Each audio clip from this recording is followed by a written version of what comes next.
Hello guys, in this video I'm going to show you how to use the camera FX function on the Photoleap application.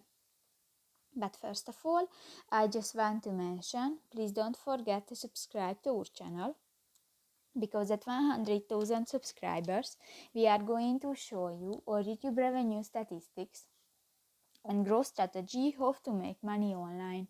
So let's jump into it. First of all, open the application on your device.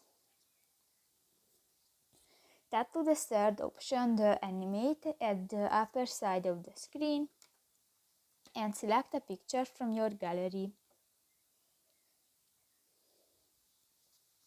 Now go to the camera FX button as to the ambience option at the bottom of the screen, and here you can select different options and just select one and click that, and done. So that's pretty much it for this video guys. See you in the next one. Bye bye.